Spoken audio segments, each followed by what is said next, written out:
Hi all, welcome to the CSAT lecture for UPSC CSAT exam. I am Abhishek Jha and I will teach you Quant and LR for CSAT examination, right? So how many of you have appeared at this UPSC CSE prelims examination earlier? Okay. Okay, few of you have appeared earlier, right? Okay, so in today's lecture, we will start learning the concepts of number system because many of you have already, many of you have some kind of idea that usually 15 to 20 questions are asked from number system, right? So,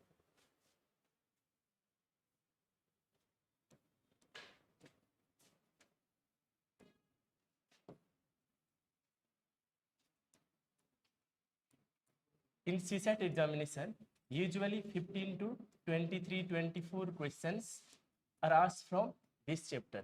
So at any cost, you shouldn't skip this chapter, right? Because out of 80 questions, if 15 to 20 questions are asked from this chapter, means this chapter is really very critical, right? In CSAT examination, usually the questions are of QA, LR, and RC, right? To do really well at the questions of RC, one needs to be a well reader. If someone is a well reader, if someone is reading only okay.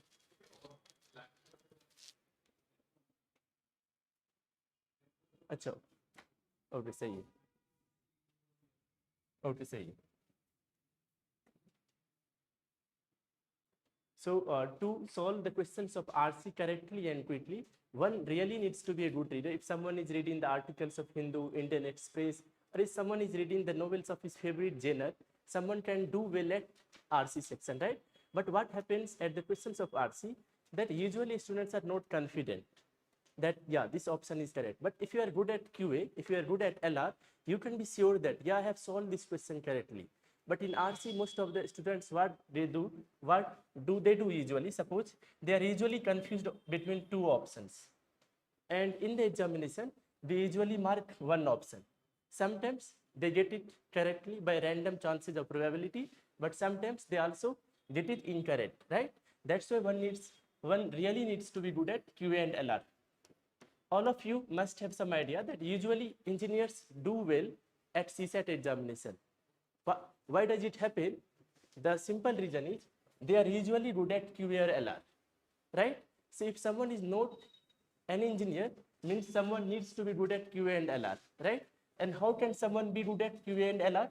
The simple way to be good at QA and LR is to not learn only formulas. You need to really learn the concepts of each chapter. If you really learn the concepts of each chapter, if you really understand the concepts of each chapter, trust me, you will be able to solve the questions of QA and LR, right? So in number system, okay, we will start learning the number system from now. See, usually if you learn the number system chapter, usually we also think about rational number, irrational numbers, imaginary numbers, right? But we will not start with those numbers. Why? Because what happens that once we start thinking about imaginary numbers, irrational numbers, it really confuses us a lot, right? That's why we will start with simple things, that is natural numbers. So can all of you tell me that what is the smallest natural number? 1, right? So obviously the smallest natural number is 1, and we can write 1, 2, 3, right?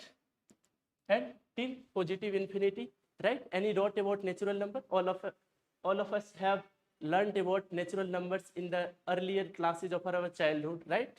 So one must not have any kind of doubt related to natural number, right? Then we think about whole numbers. So what is the smallest whole number? 0, right? We only add 0. We only add 0 in the list of natural numbers, and then we call it whole numbers, right? So we only need to remember one thing from the list of natural numbers, that 1 is the smallest natural number, and we only need to remember one thing from the list of whole numbers, is that 0 is the smallest whole number, right? Then all of us have already heard about number line, right? On number line, 0 is at the center, and at the right side of 0, there are positive integers, right? Plus 1, plus 2, plus 3, plus 4, plus 5, right? And the left side of the 0, there are negative integers, minus 1, minus 2, minus 3, and minus 4, minus 5, right? So I am able to think that all of us have already learned about the number line, right? That this is 0, and at the right side of 0, there are positive natural numbers, positive integers. So remember this thing, these numbers plus 1, plus 2, plus 3, plus 4, plus 5 are called positive integers. So we can write it here that positive integers. So what is the smallest positive integer? Huh? What is the smallest positive integer? Yeah, plus 1. Plus 1 is the smallest positive integer. You also need to remember this line, that plus 1 is the smallest positive integer. Then what is the smallest? Okay, we can't say that it is the smallest. Yeah, it is the largest. Negative integers, obviously it will start with minus infinity, and let us assume it's minus 4, minus 3, minus 2, and minus 1. So can anyone tell me that 0 is not in the list of positive integers, and 0 is not also in the list of negative integers? So what is 0? Is 0 a positive integer, or is 0 a negative integer?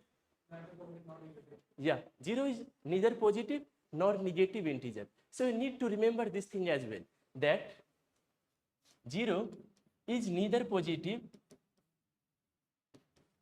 nor negative integer. See, we usually remember that smallest natural number is 1, smallest whole number is 0. We usually remember positive integers start with 1, negative integers end with minus 1. But we usually forget this thing. So you need to remember this thing as well, that 0 is neither positive nor negative integer, right? Any doubt till now? Okay, then obviously we will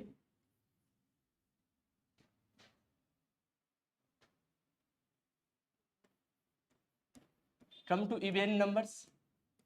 Can anyone tell the definition of even numbers?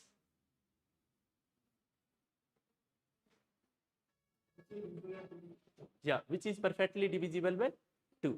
Means those natural numbers. Okay, before coming to even numbers, we need to learn one thing as well, that there are two terms, non-positive integers,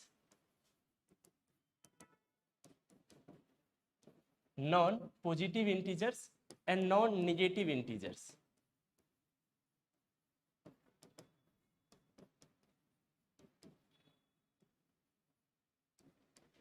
So can anyone tell me that what is the smallest non-positive integer?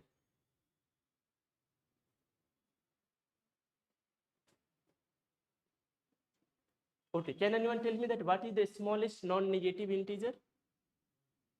Okay, let us try to understand the meaning of non-negative integers. When I say that non-negative integers, what does it mean? It means that those numbers which are not negative. Are you able to get some idea? That non-negative means what? Those numbers which are not negative. Okay, then you should be able to think that 1, 2, 3, 4, these numbers, these positive integers must come in the list of non-negative integers, but we will also add 0 in this list. So why do we add 0 in this list? Okay, the simple reason is 0 is not negative, 0 is not positive, right? So non-negative integers, this is the list of non-negative integers, right? 0 plus 1 plus 2 plus 3 plus 4, right? You need to remember this thing as well, because in the examination of CSAT, they are not asking those questions which are formula based. They are asking those questions which are concept based. Suppose in one question, if they write that a is a non-negative integer, or if they say that a is the smallest non-negative integer, and if you are not aware of non-negative integer, then how will you think, right? Suppose if there is a question where, suppose some part of a question is that A is a non-negative smallest integer. A is a non-negative smallest integer. Okay, let us take a simple question. Suppose this is a number, right? This is a number, and it is given that A is a non-negative smallest integer. A is a non-negative smallest integer. Then this number is, you have to answer, this number is definitely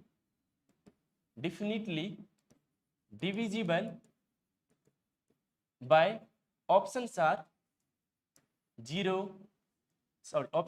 2, 5, 10, then 4, then A, B, and C.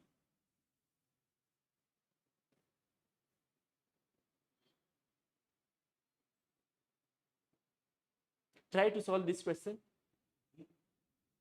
Sorry? B. Okay, you are answering A, B, C. Okay. Okay. Even if you haven't solved this kind of questions earlier, try to solve it. Try to put 1 to 2 minutes to answer this question.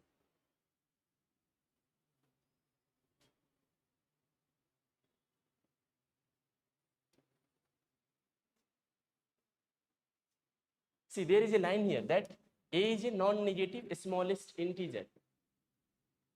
Right? So that's why I have asked you to learn the concepts of each chapter. That, okay, let us try to solve this question. If A is a non-negative smallest integer, what does it mean? It means that the value of A is 0, right? The value of A is 0. Okay, then what does it mean? That 2, 4, 5, 6, 7, 0. Now, if the unit place contains 0, it is obviously divisible by 2, right? If unit place contains, obviously we will also learn about the divisibility rules by 2, 3, 4, 5, 6, 7, 8, 9, 10, and many other numbers also. But yeah, all of us have definitely learned about the rules associated with division by 2, 5, and 10 earlier in childhood, right? So if the unit digit is 0, means this number is obviously divisible by 2, right? If the unit digit is 0, it means this number is obviously divisible by 5. If the unit digit is 0, means this number is already divisible by 10, right?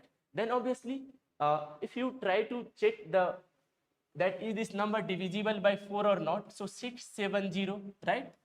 That what is the rule for, what is the divisibility rule by 4, number 5, 4, right? So means you only have to look at the last 3 digits. These are 670, right? If this number is divisible by 4, means this number is divisible by 4. If this number is not divisible by 4, means this number is not divisible by 4. But you don't have to worry a lot about the divisibility rule by 4. We will obviously learn that thing also. But you should be able to think that in this question, we don't have to think about 4. Why? Because we have already seen that this number is divisible by 2, this number is divisible by 5, this number is divisible by 10, but we can't mark option A, B, and C, right?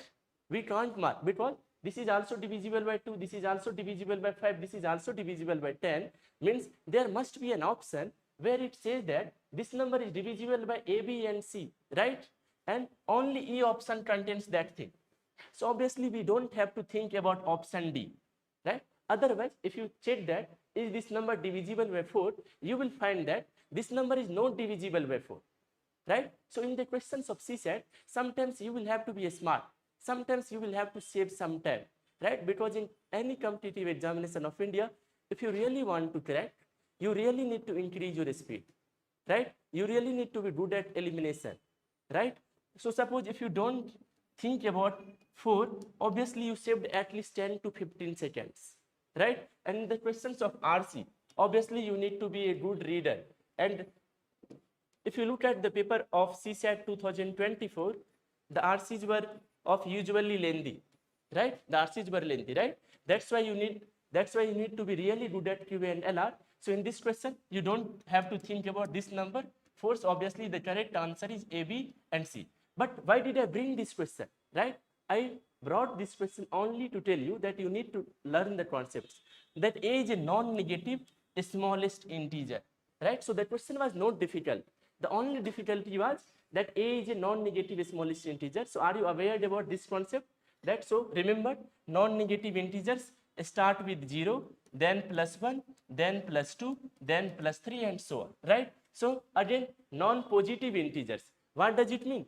That those numbers which are not positive, those numbers which are not positive means those numbers which are negative. So obviously means what? -4, -3, -2, -1. And again we will include 0 in this list.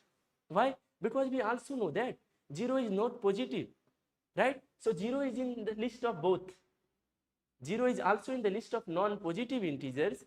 0 is also in the list of non-negative integers. And why 0 is in the both list? The simple reason is 0 is not a positive integer and 0 is not a negative integer. Any doubt till now? Hopefully all of you are able to understand, right?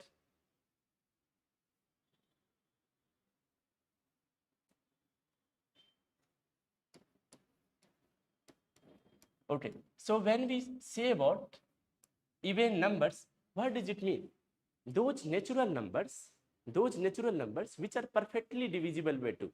What is the meaning of perfectly divisible?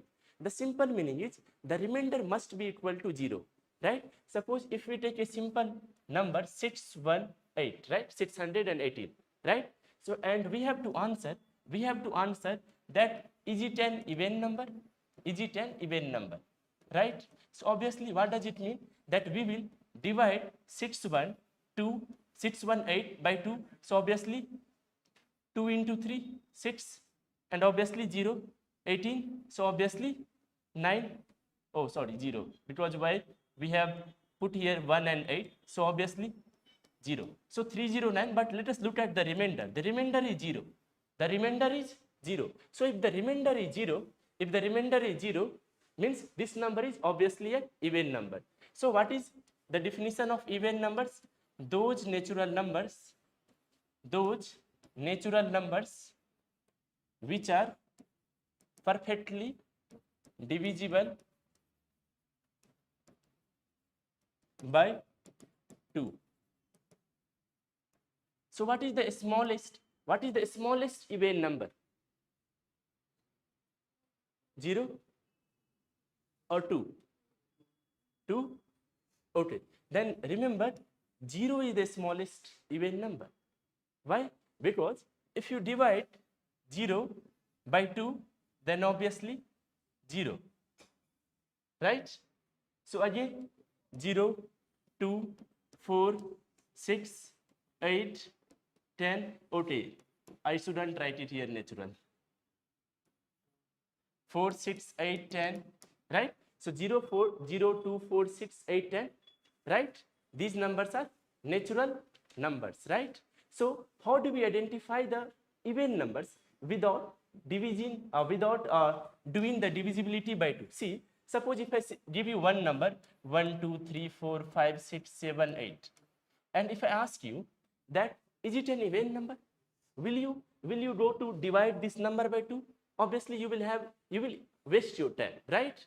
So that's why there is a treat that if the number contains 0, 2, 4, 6 or 8 as an at the units place. See, whenever I ask about any number, that is it an even number? Suppose there is a number, and if I ask you that is it an even number, you don't have to divide. You only need to look at units place. And if the units place contains either of 0, 2, 4, 6 or 8, means this number is an even number, right? Suppose if I take a simple example that 3, 1, 2, 4, is this number an even number? Look at this number. Look at the number of unit place. Again 4 is present here, right? One of these 5 digits should be present here. So again 4 is present here, means this number is an even number. Suppose if I give you a simple number 2, 3, 5, 7, again we don't have to divide by 2. Let us look at this number. This number is 7. 7 is not present in this list, means this number is not even number. This number is not even number, right? Suppose if I give you another example, 7, 1, 2, 4, 8, 9. Again, look at 9. Is 9 present in that list? No, right? Means this number is not an even number, right? Any doubt? See, that's why you only need to remember this thing from the definition of even numbers, that the unit place must contain 0, 2, 4, 6 or 8, right? So this thing must be remembered, right? Because sometimes in examination, if you remember this kind of concepts or tricks, you will have you will not face any kind of difficulty to solve the questions. And remember one thing, in the chapter of number system, there are so many concepts. That students are usually not able to remember all those concepts. And I will say one simple thing. See, everyone knows that 15 to 20 questions are asked from number system. So why they are not able to improve, right? If someone really wants to crack UPSC CSAT exam, and if they know that 15 to 25 questions are asked from this chapter, they can easily focus on this chapter and they can secure 30 to 40 marks from this chapter only, right? But they are still not able to do. What is the simple reason? The simple reason is that there are a number of concepts. There are good number of concepts, and what they do, in the name of learning concepts, they usually mud up the theories. They usually mud up the formulas, right? And suppose if they have mudded up the formulas, they don't practice enough number of questions. And even if they have practiced enough number of questions, they usually don't solve previous year CSAT questions, right? There are 3 steps to do well in CSAT. That in any chapter, you need to learn the concepts, right? Then obviously you need to solve a number of questions from that chapter. Then you need to really solve the questions of CSAT. See, no one can really set the questions like CSAT, right? Why? Because they only have to set 80 questions in a year. So they have 1 year to create those 80 questions. That's why no coaching is able to create that kind of questions. Coaching institutes have to create this kind of 25 sets, right? That's why if you really learned the concepts, if you have really practiced, and if you have really solved the questions of CSAT, and if you have observed that what kind of concepts we need to solve the questions related to number system, then only you will be able to solve the questions of UPSC CSAT. Okay, and we need to remember one thing more from even numbers, that every even number can be written in the form of 2k. Every even number can be written in the form of 2k. See, 0. You can also write it 0 equal to 2 into 0. In this case, obviously, k equal to 0. 2, obviously 2 into 1.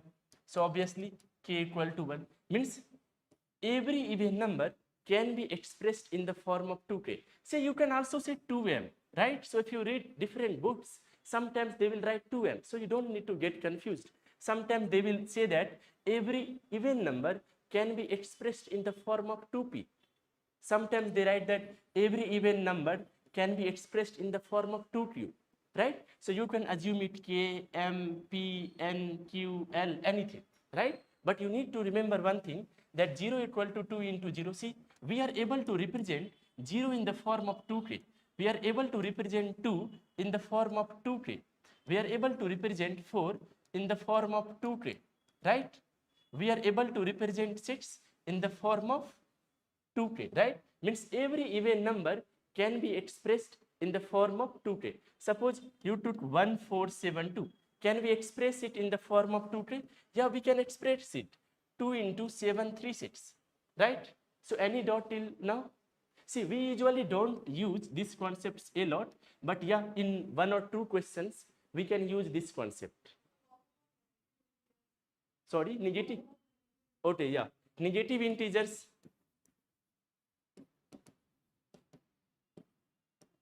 See, it starts from minus infinity and then suppose minus 4, minus 3, minus 2 and minus 1. So obviously minus 1 is the largest negative integer, right? Any doubt? Sorry? Achha, no, we will not call. Suppose, achha, okay, you are asking that minus 60, right? No, this is not. These numbers are not. That's why we need to remember that even numbers are only positive numbers, right? You can also write it, suppose if you are getting confused, even numbers are only positive integers.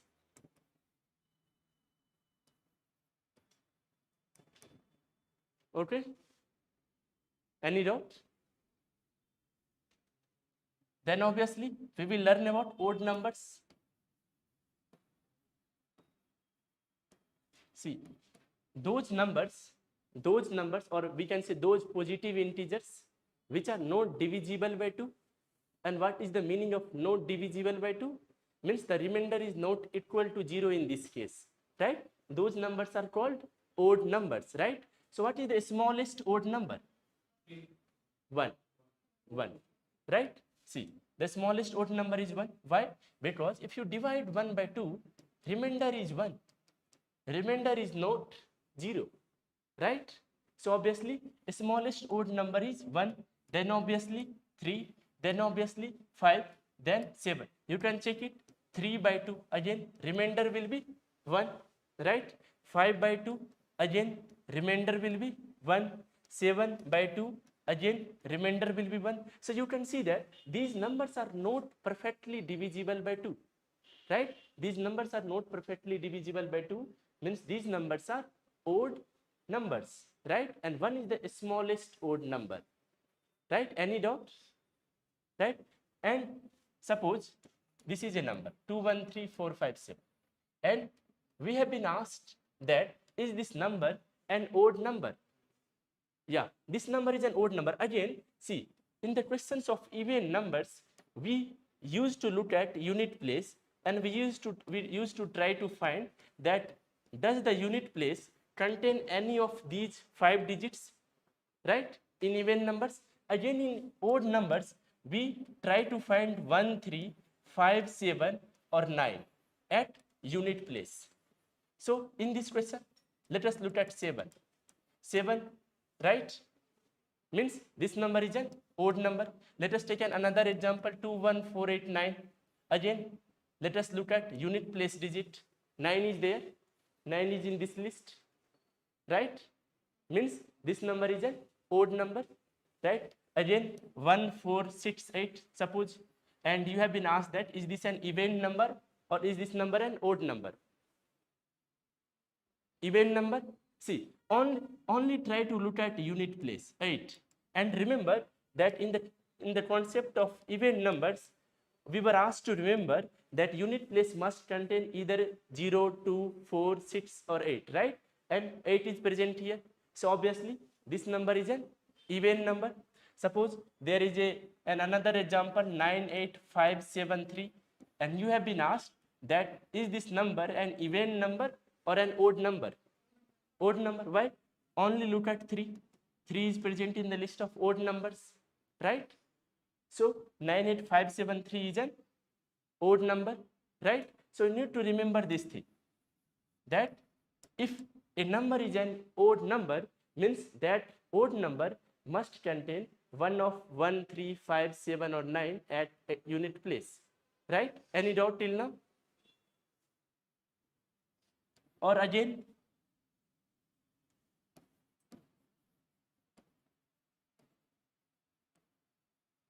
all odd numbers can be expressed in the form of 2k plus 1 or 2k minus 1, right? You can recall that all even numbers can be expressed in the form of 2k, and all odd numbers can be expressed in the form of 2k plus 1 or 2k minus 1. Let us take a simple example that 1 is an odd integer, right? We know that 1 is an odd number. So can we express 1 in this form? Yeah, we can express. See, 1 equal to 2 into 0 plus 1. 2 into 0 means 0, right? Plus 1 means 1. See, we were able to express in the form of 2k plus 1, right? In this case, the value of k is 0, right? And if you look at this 2k minus 1, then see 2 into 1 minus 1. 2 into 1 means 1. Sorry, 2 into 1 means 2, and 2 minus 1 is 1. So again, in this case, the value of k is 1, right? See, you don't have to get confused. If you are not able to understand this 2k or this 2k plus 1 or 2k minus 1 related concepts, you don't need to worry, right? Whenever we will use this concept to solve those questions, then you will have some better idea that how do we use usually this kind of concepts. You only need to remember that, yeah, all odd numbers can be expressed in this form. Let us take a 13, right? So can be expressed 13 equal to 2 into 6 plus 1, or you can also write it as 2 into 7 minus 1, right? So yeah, you can see that you are able to express 13 in the form of 2k plus 1 or 2k minus 1, right? Any doubt? Okay. Now we will solve a simple question that the sum of 5 consecutive odd numbers is 195. Find the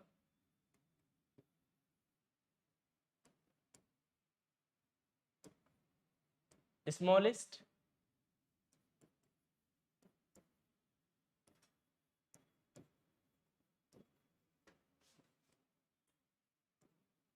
odd number. Try to understand the question. Even if you are not able to solve this question, don't worry.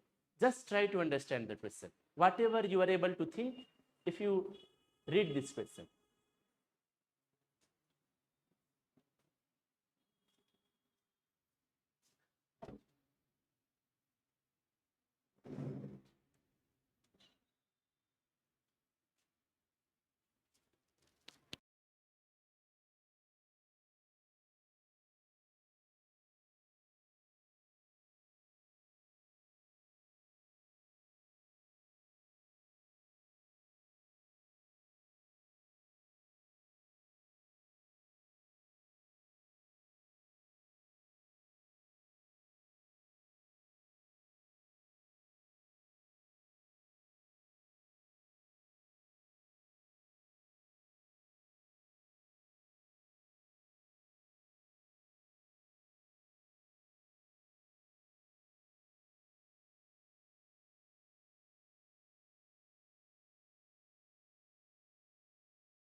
Sorry. See, 1, 3, 5, 7, and 9. If you add plus 2 in 1, then you get 3. If you add plus 2 in 3, then 5. If you add plus 5, if you add plus 2 in 5, you get 7. If you add plus 2 in 7, you get 9. Means there is a difference of plus 2 between two consecutive odd numbers. Any doubt? Suppose if I say that 93 is an odd number, means if you add plus 2 in this number, obviously 95 is also an odd number. And if even if you subtract minus 2 in this number, you get 91. Again, 91 is an odd number. See, why I am explaining these things? Because we have to solve this question, right? And to solve these questions, we really need to understand this concept, right? So any doubt in this concept, right? Okay, let us assume that the smallest odd number is a, or you can say that, suppose if you are comfortable by assuming k, right? Some people solve the question by assuming m, some people write it as x, y, z, k, right? So let us assume that the smallest odd number is a, right? If the smallest odd number is a, and in the question it has been given that the sum of 5 consecutive odd numbers, and this number is smallest. This number is smallest among the list. Means there are 4 other numbers except a. Why? Because there are total 5 numbers, right? Okay. So there are 5 numbers, right? A is the smallest number. Okay, then recall this property that if you add plus 2, means you will get the next smallest number as a plus 2, right? If you add plus 2, means a plus 4, right? If you add plus 2, means a plus 6. If you add plus 2, means a plus 8. See, we assume that the smallest odd number is a, right? So smallest odd number is a, and if we add plus 2 in a, means we get the next odd number, next consecutive odd number, right? See, I am also writing it here: a plus 2, a plus 4, a plus 6, a plus 8, right? These numbers are consecutive odd numbers, right? See, a is the smallest odd number. Any doubt? Are you able to understand this property? Why did I bring this example? The reason was simple, that you must have idea that there is only the difference of 2 between two consecutive odd numbers, right? Any doubt? Okay. Now, and if we add these numbers, obviously the sum, the total must be equal to 195, right? Why? See, now try to understand one thing, that we assume that the smallest odd number is a, and we expressed all other numbers in the form of a, and in the question we have been given the sum. Means if we add these numbers, it will add itself up to 195, right? Means now ultimately we don't have to solve the questions related to number system. Now we will only solve a linear equation, right? Try to add these numbers. See, a plus 2, a plus 4, a plus 6, a plus 8. If you add these numbers, it will be 5a plus 2, 4, 6, 12 plus 8, 20. Any doubt? So 5a plus 20, and it must be equal to how much? 195, right? 195. So obviously 5a plus 20 equal to 195. So 5a equal to 195 minus 20 means 175. 5a equal to 175. So obviously a equal to 175 by. I am hoping that all of you are good at solving linear equation, right? Because even if you are able to understand, if you are not able to solve the linear equation, you will not be able to solve, right? So 5a equal to 175, a equal to 175 by 5. So 5 into 3 and then 5. So a equal to 35, right? So now we have found that the value of a is 35. See, in examination, we usually mark options, that we get the value of a, that is 35, we usually mark it. But don't do that thing. I will suggest you that even after solving any question of Q and LR, try to read the last part of the question again. Sorry, ये 20 कैसे आया? Okay, 2, 4, 6, 8. When we add these numbers, so there are 5A. So 5A, 2, 4, 6, 6, 6, 12, 12 plus 8, 20. Okay. So see, we have to answer that what is the smallest odd number. So obviously the smallest odd number is A, and now we know the value of A, that is 35. So 35 is the correct answer. Any doubt? See, sometimes they will ask you that what is the largest number in this list, right? So this is the largest number, right? If this is the smallest number, then you add 2, then you add 2, then you add 2. So what is the largest number? The largest number is A plus 8, right? So obviously, if you have been asked to find the largest number, then A plus 8, 35 plus 8 equal to 43, right? But in this question, you have been only asked to find the smallest odd number, that is equal to 35. See, now you can see that to solve this question, you only need one property, right? You only need to know one property, that there is a difference of 2 between two consecutive odd numbers. But sadly, we don't use that thing to solve this kind of questions. And CSAT doesn't ask formula-based questions. They ask conceptual questions. And to solve those conceptual questions, you really need to understand these small properties. And you also need to use these smallest properties, right? So hopefully all of you don't have any doubt related to this question. Any doubt? Okay.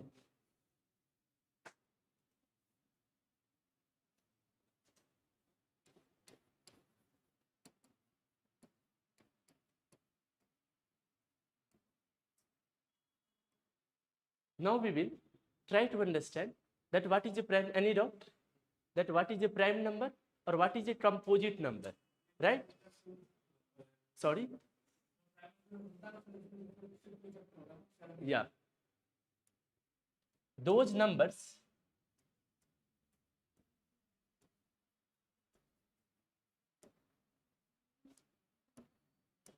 which have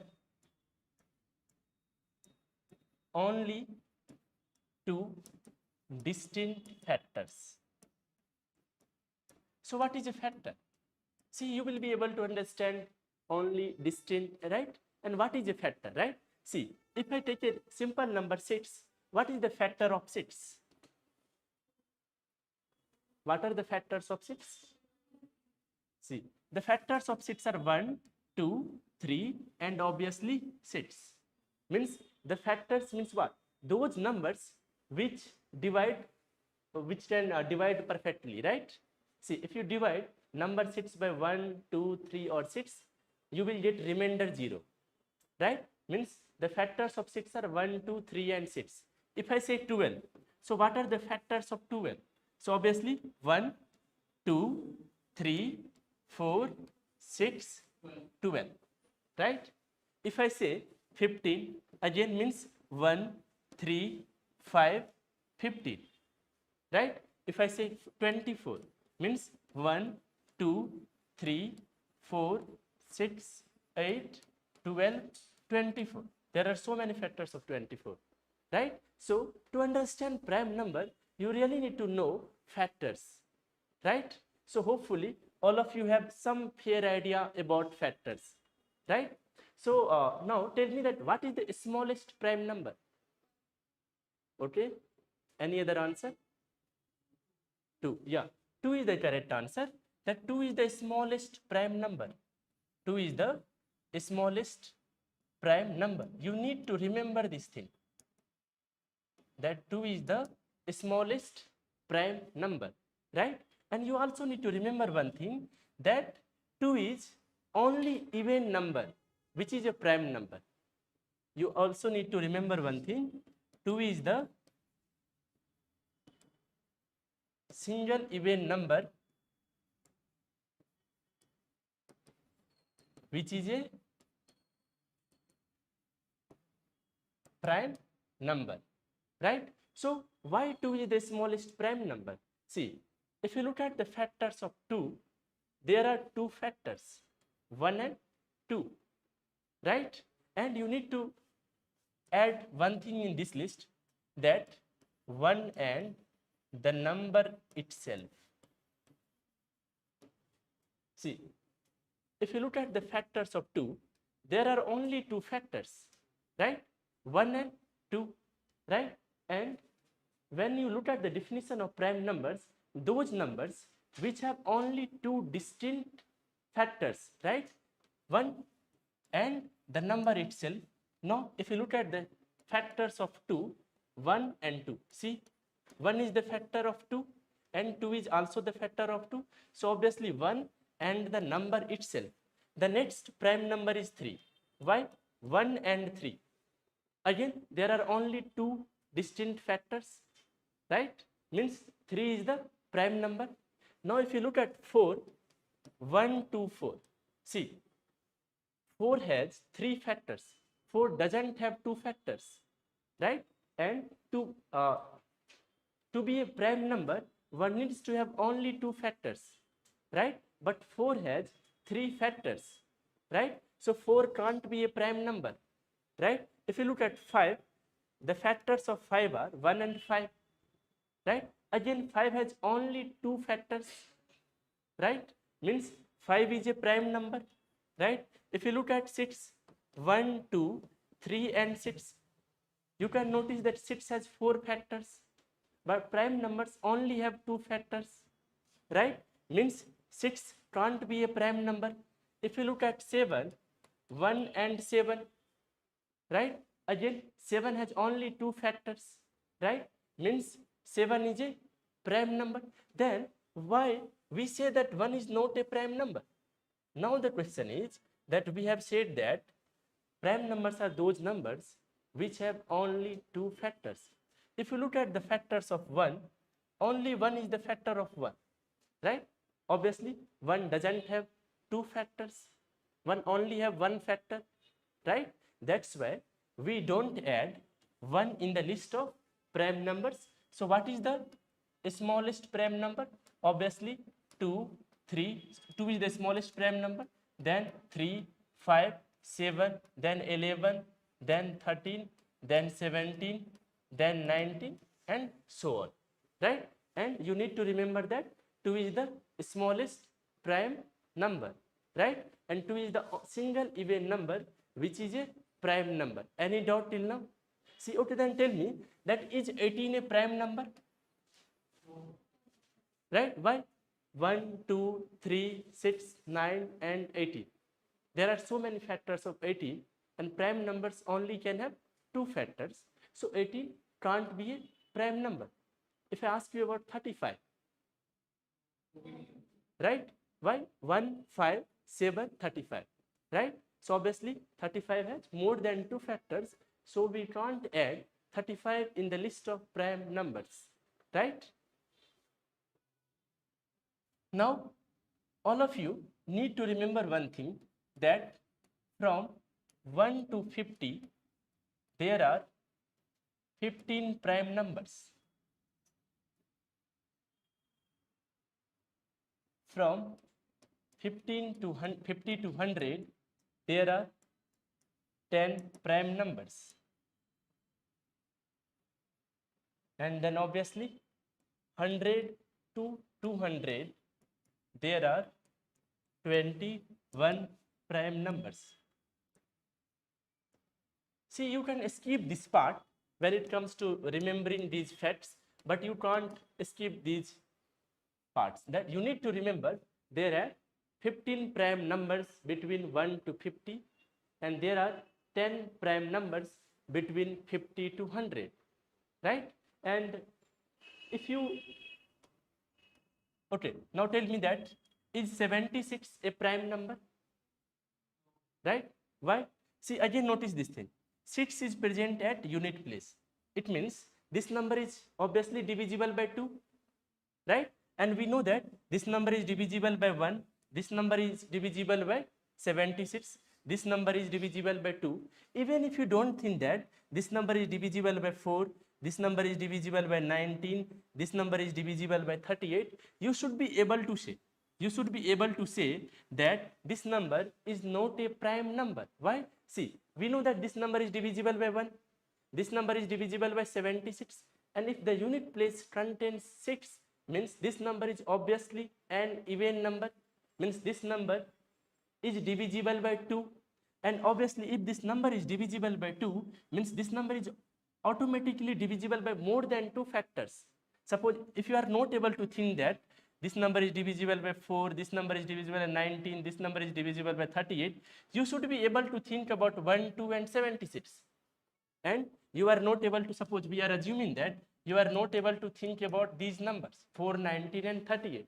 Again in that case, you should be able to say that 76 is not a prime number, because you can notice that the number of factors of 76 is more than 2, right? Now you guys should try to do one thing at your home. You should try to write all the prime numbers from 1 to 100 without looking at the list from internet, right? You should take a number like, okay, 10. Okay, 10 is not a prime number. Why? 1, 2, 5, 10. Then you should go to 11. Okay, 1 and 11. Trust me, if you do this thing, you will be able to remember the list of prime numbers. You will not have to remember. So you can't remember the concepts, the formulas related to quant a lot, right? You can only be good at quant if you really put efforts. That's why many of us really struggle at quant. Why? Because we really don't want to put a lot of efforts towards quant, right? So you need to do one thing, that you should try to write all those prime numbers from 1 to 100 without looking at the list. And once you complete the list, you can search on the internet that the prime numbers between 1 to 100, and you can match that. Did you create the correct list of prime numbers, or were you not able to create the correct list of prime numbers? Trust me, if you do this thing, you will be able to remember the list of prime numbers, right?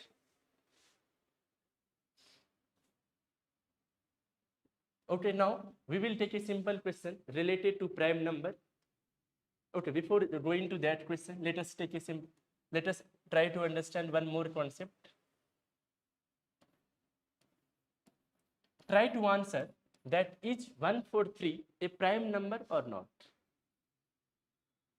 Try to put 1 or 2 minutes, and don't worry if you are not able to solve. 143. Okay. Okay. Is 143 a prime number? No. Okay. Okay. See, you can notice this thing, that this number is obviously, few people will notice that this is divisible by 13. Few people will notice that this number is divisible by 11, right? So obviously this is also divisible by 1, right? And this is also divisible by 143. Obviously this number has more than 2 factors, and prime numbers have only 2 factors, means obviously this number is not a prime number. But see, 143 is a smaller number, right? Suppose if I give you a larger number, suppose I give you 731. Now try to answer that is 731 a prime number or not a prime number? Prime number? Okay, now try to, I will suggest everyone that you should try to put at least 30 seconds, 1 minute to answer this question. Don't answer randomly.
Okay, is 731 a prime number or not a prime number?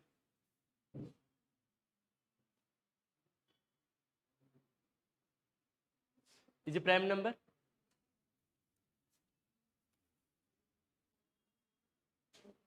Okay, let us try to understand one concept, that if we have been asked to find that is 731 a prime number or not a prime number, then we need to find the square root of 731. But don't worry, you don't have to find the exact square root. You only have to take the approximate square root. And the approximate square root of 731 will be 27 point something. Right? Now, you need to be good at square and square roots. Right? I will suggest you that you should try to remember the square from 1 to 50. Trust me, in few questions you will be able to save your time. Right? See, 731, why we were able to write that the approximate square root of 731 is 27 point something, because we were able to recall that the square root of 7 to 9 is 27, right? And the square root of 784 is 28. See, is there anyone who has dot related to a square and a square root? Right? Hopefully, all of you must have at least some idea about a square and a square root, right? So, obviously, 731 is greater than 729 but less than 784. So, obviously, the square root of 731 will be equal to 27 point something, right? Now, we need to write all the prime numbers. Remember, we need to write all the prime numbers equal to or less than 27. Equal to or less than 27 means you don't have to think about the decimal part. You only have to think about this part. Suppose if you take a random example and you have to deal with 35 point something, means in that case you will have to write all the prime numbers equal to or less than 35. But let us look at this question. We have to write all the prime numbers related to equal to or less than 27. So obviously 2, 3, 5, 7, 11, 13, then obviously 17, then obviously 19, then obviously 23, right? See, 1 is not a prime number, 4 is not a prime number. If you look at the list, 12 is not, 14, 15 not, 16 not, 18, 19, 19 is here, 20 can't be, 21 can't be, 22 can't be, right? So, see, if you are able to recall the list of prime numbers, you will not have to think a lot, right? Otherwise, you will have to think for each number. And in examination, you don't have much time, right, to solve a single question, right? So this is the list of prime numbers equal to or less than 27. But what we will do with these numbers? We will divide this number by these numbers. We will divide this number by these numbers, right? Okay. Now 731 by 2. Obviously 731 is not perfectly divisible by 2. Recall, if you divide it by 2, unit place contains 1, right? Means this number is not perfectly divisible by 2, right? Why? Because recall the definition of even numbers. Even numbers means 0, 2, 4, 6 and 8 unit place must be, and in the even numbers means what? The numbers must be divisible. Even numbers are divisible by 2.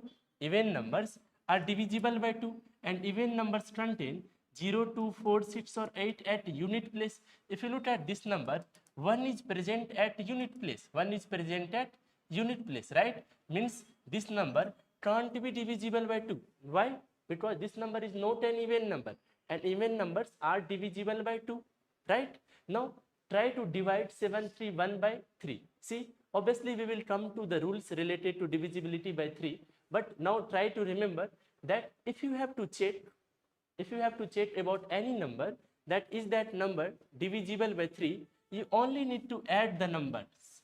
See, 731, 7 plus 3 plus 1, 7, 3 plus 1 means what? 11, right? See, 11 is not divisible by 3. We will also discuss rules separately, but try to understand now that we have to check the divisibility of 731 by 3. Means we have to add the number 7 plus 3 plus 1, that is 11, and 11 is not divisible by 3. And if I say that not divisible by 3 means what? Remainder is not equal to 0. See, 11 by 3, remainder is obviously equal to 2, right? Means not divisible, right? Means 731 is not divisible by 3. Now again, you have to find that is 731 divisible by 5, right? Again, we need to remember one thing, that if a number is divisible by 0 or 5, sorry, if a number has to be divisible by 5, unit place must be 0 or 5.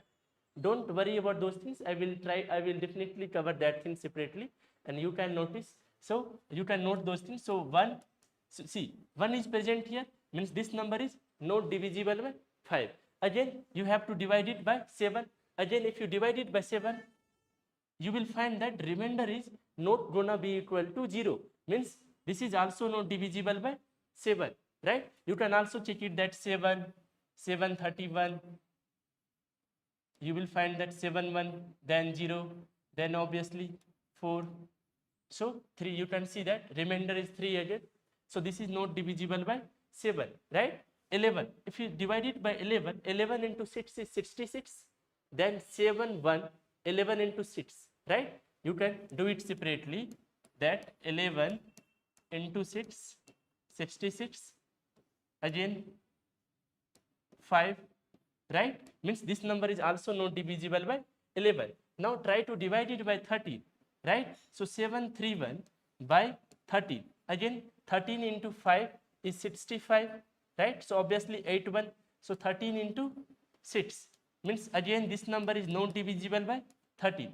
Now if you divide it by 17, so obviously 17 into 4 is 68, and 5, 1. So now notice this thing, this number is perfectly divisible by 17. What does it mean? That when you have been asked about any number, that is this number a prime number and the number is a larger number, means you need to find the square root. Then you need to write all the prime numbers equal to or less than this number. Now you can notice that this number 731 is perfectly divisible by 17. What does it mean? It means that, see, when you think about 731, obviously 1 is the factor. Obviously 731 will also be divisible by 731, right? We only need to think about one number that can perfectly divide 731. And suppose in this case 17 is that number. Now we don't have to think about anything else, right? This number is divisible by 7, this number is divisible by 17, means this number can't be a prime number. Why? Because prime numbers can only have 2 factors, right? And now, okay, 1 and 731 are already the factors of 731, and if 17 can divide 731, means 17 is also a factor of 731, right? 17 is also a factor of 731, right? See, obviously we were also able to notice that 43 will also be able to divide 731.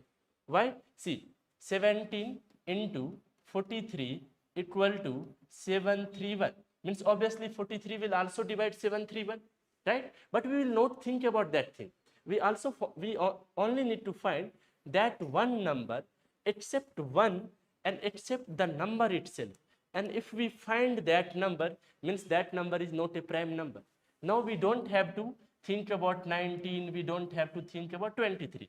But obviously if we find that, okay, this number is not divisible by 17, this number is not divisible by 19, this number is not divisible by 23, in that case you can say that, okay, this number is a prime number, right? Any doubt? See, if you look at 143, all of us were able to answer that 143 is not a prime number.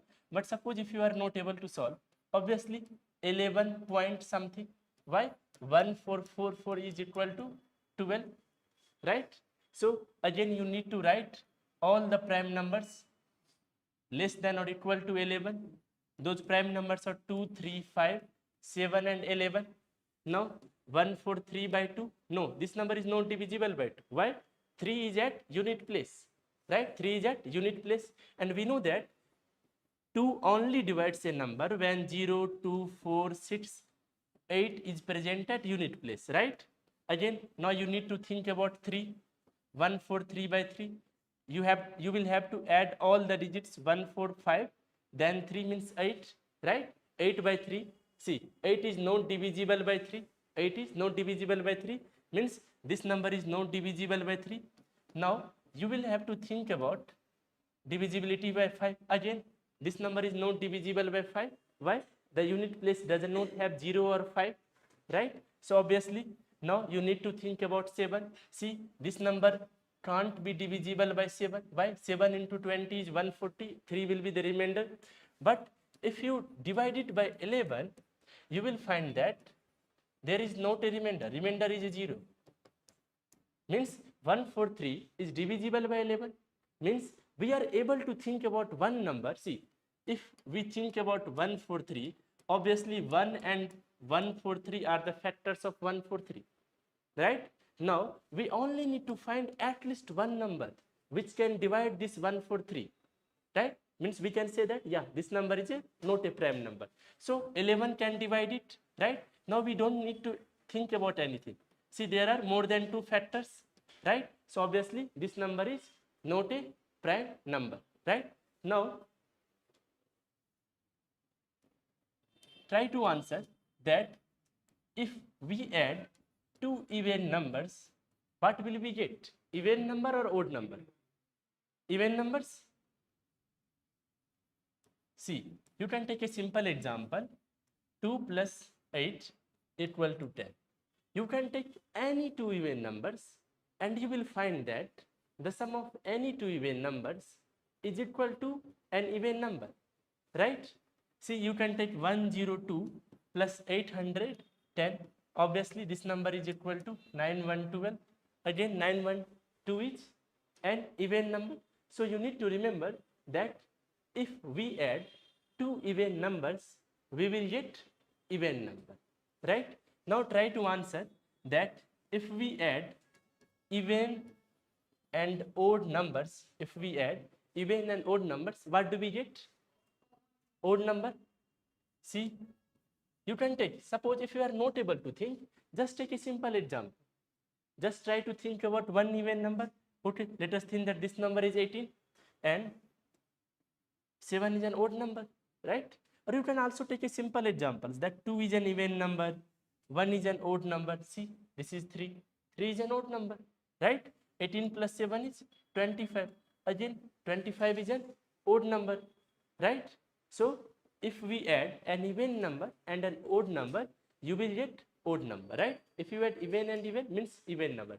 Now try to answer that if you add 2 odd numbers, what will you get? Even numbers, right? See, you can take simple example 7 plus 9, that is equal to 16. So odd plus odd equal to even, right? You need to remember these properties, or even if you can't recall these properties, you should be able to think, right? That okay, why odd plus odd equal to even? Now, if you multiply an even number, what will you get? Again, even number. See, simple. Suppose 2 into 4 is obviously equal to 8, right? Then 2 into 4 equal to 8. So obviously this is an even number, right? Now, if you multiply even and odd, what will you get? No, even, right? Notice this thing. 2 into 7 is 14, right? So this is even. See, we usually do mistake in this thing. We usually think that even into odd equal to odd. Why do we think that thing? We usually recall this thing, even plus odd equal to odd. That's why in RUS we usually answer that even into odd equal to odd. No, even into odd equal to even, right? Now, odd into odd equal to what? Odd number, right? 3 into 5 that is equal to obviously 15. You can notice that 15 is an odd number, right? Any doubt? Now try to answer a simple question.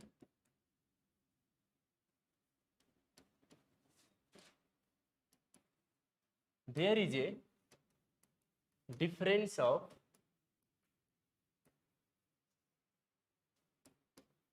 14 between two prime numbers, between two prime numbers and the sum of those prime numbers is 48. What is the product of these numbers?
कितना?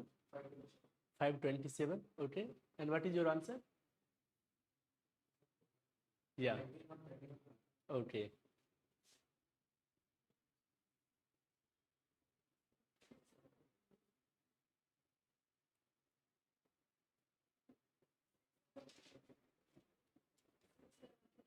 Okay. I can't recall the answer. I will also have to solve. Okay. Okay. Now try to solve this question. In this question, it has been given that there is a difference of 14 between two prime numbers and the sum of those prime numbers is 48. What is the product of these numbers? See, why did I ask all of you to try this question? See, if you try any question and you are not able to solve, and when I will solve the question, you will be able to think that why you are not able to think, why you were not able to follow that step, right? That's why before looking at the solution of any question, you really need to put efforts to solve that question, right? So suppose one of those prime numbers, there are two prime numbers, right? Suppose one of those prime numbers is m.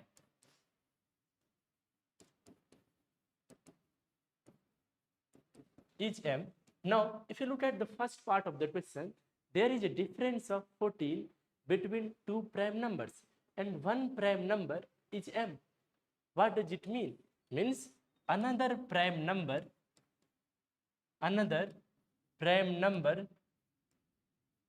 is equal to m plus 14. Any doubt? See, you can also assume m minus 14. You can also assume m minus 14, right? So don't worry if you have written m minus 14, right? The difference is 14. See, if you have assumed m plus 14, so obviously m plus 14 minus m, the difference is 14, right? And if you have assumed m minus 14, even in that case, the difference will be 14, right? Now, look at the question, and the sum of those prime numbers is 48, means those two prime numbers is 48. Now, we need to add these two numbers, means m plus 14, right? So m plus 14, that is equal to what? That is equal to 48, right? So 2m plus 14, that is equal to how much? That is equal to obviously 48. So 2m equal to 48 minus 14, right? So obviously 2m equal to 34. So m equal to 34 divided by 2. So m equal to 70. Means one of those small prime numbers is 17, right? If one of those small numbers is 17, see, we have assumed that one of those small numbers, one of those prime numbers is m, and the value of this m is 17. So now the value of m plus 14 is what? 17 plus 14, that is equal to 31. That is equal to 31, right? So now again, look at the last part of the question again. What is the product of these numbers? See, sometimes you will find that they will give you, options like 48, 31, right? And they will put 48 as the first option. Why? Because we usually think that they will ask us the sum. It is some kind of biasness in our mind, right? So don't, sometimes usually aspirants face this kind of problem. They solve the question correctly, but in the rush, they choose the wrong options. So read the last part of the question again. What is the product of these numbers? 17 and 31, right? Means you have been asked to answer the multiplication of 17 and 31. Now try to answer. What is 17 and 31? 527, right?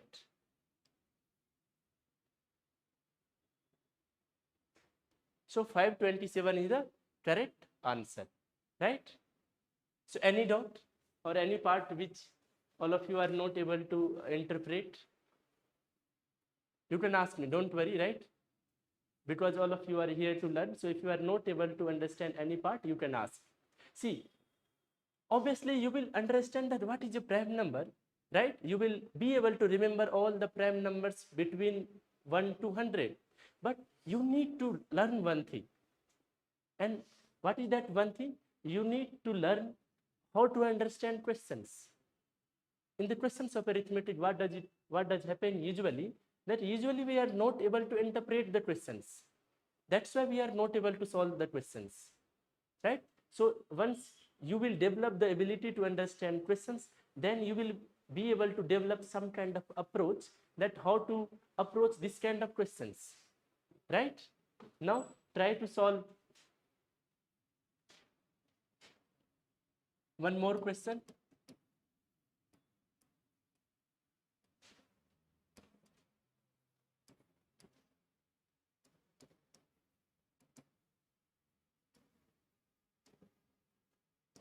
Sum of three prime numbers, the sum of three prime numbers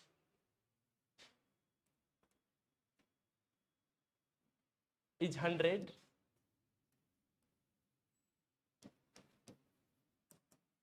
and in the list of those three prime number, one prime number exceeds another prime number by 24.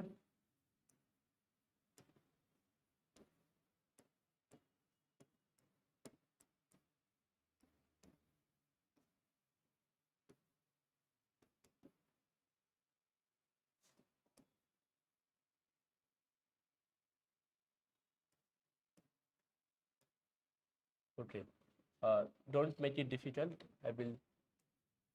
What is the largest prime number?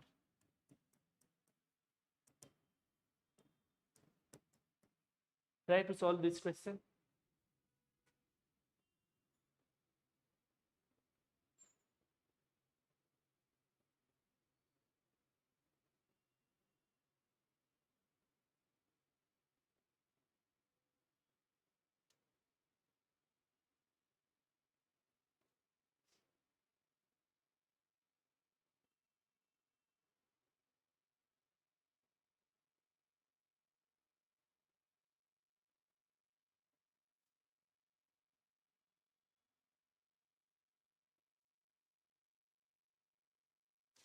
Try to put at least 2 to 3 minutes.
Okay, let us start solving this question. And don't worry if you are not able to solve. If you attend the classes religiously, uh, I can definitely help you that how to approach this kind of questions and how to approach basic concepts to solve these questions. So to solve this question, you needed to remember one property that I told you. 2 is the small 2 is the single prime number, which is an even number. Try to remember this property that 2 is the only even number which is a prime number. So you will be now all of us will be thinking that what to do with this property. But without this property, without using this property, we will not be able to solve the question. See how. If we are saying that 2 is the only even number which is a prime number, what are we saying? What are we saying indirectly? Means we are saying that all prime numbers are odd numbers except 2.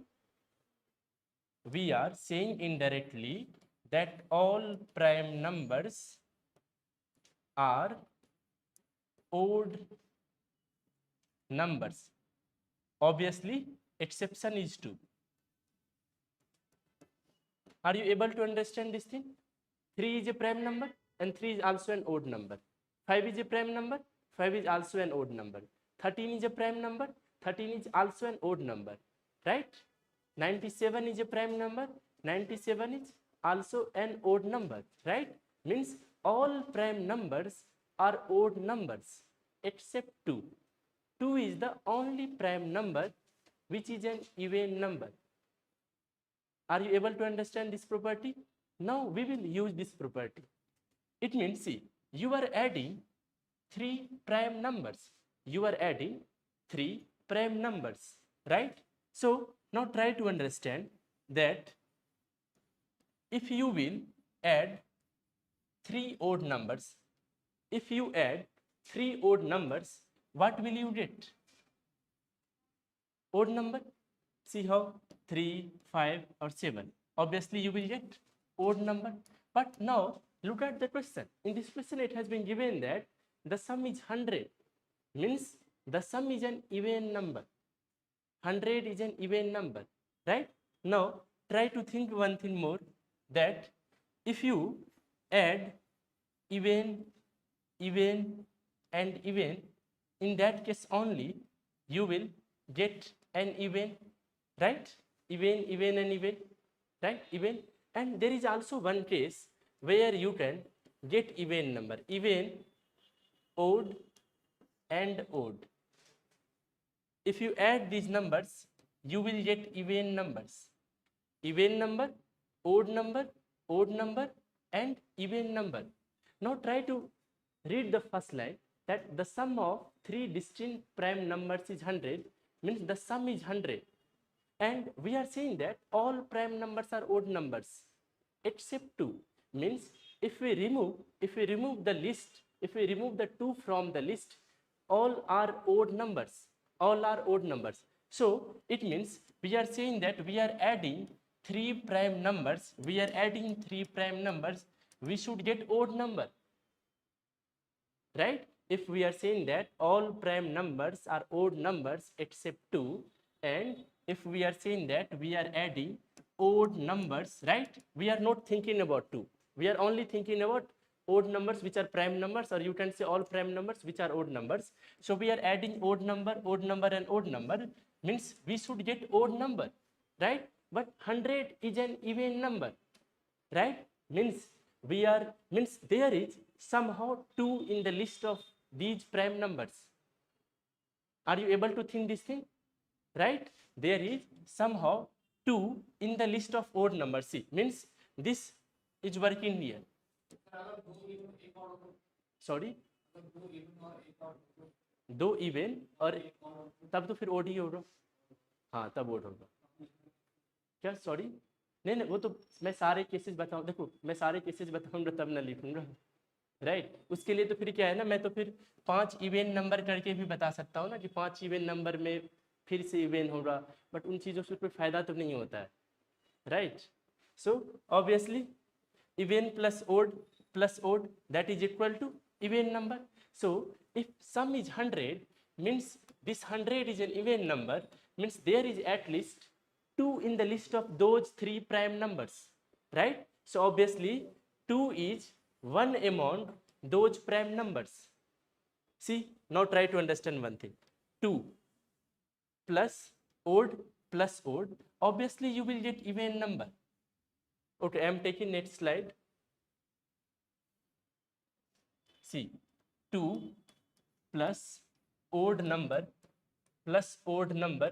obviously you will get even number, right? Why?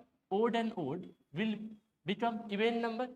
and again even and even will become even number, right? See, you can't suppose, and if you take prime numbers except odd number except 2, then obviously all prime numbers are odd, and there are three prime numbers in this case, means the sum should be odd number, but the sum is 100, sum is an even number, means obviously 2 must be in the list of these two prime numbers. So 2, then a prime number, then obviously a prime number, and the sum is 100. Now you will be able to solve. Now there was another line in the question that one prime number exceeds another prime number by 24, right? There was a question, means now you can assume that suppose one prime number is m, means another prime number is equal to m plus 24, right? M plus 24. So obviously 2 plus m plus 24. Now all of us will be able to solve this equation, right? 2 plus m plus 24 equal to 100. Now try to answer what is the value of m. 37. Okay, yeah. 2m plus 26, that is equal to 100. So 2m equal to 100 minus 26. So obviously 2m equal to 74, m equal to 37, right? Now there is a prime number 2 and there is another prime number, that is 37, and we know that if a prime number is m, there is another prime number, that is m plus 24, right? Means that another prime number is going to be equal to 37 plus 24, that is equal to 61, that is equal to 61. Now we have been asked to answer that what is the largest prime number, what is the highest prime number. So what is the highest prime number? 61, right? Any doubt? See, if you are not able to understand this kind of questions, don't worry. How does someone develop that, how to approach this kind of questions? After practicing a number of questions related to that concept. Once you are able to develop comprehension ability of the questions of quant, trust me, you will be able to understand the questions of each chapter, right? And hopefully all of you have learned something new in today's lecture. I am not physically well, that's why I was too late to the class. So, but don't worry, from tomorrow class will start sharply at 2 p.m. Okay? Okay. Thank you.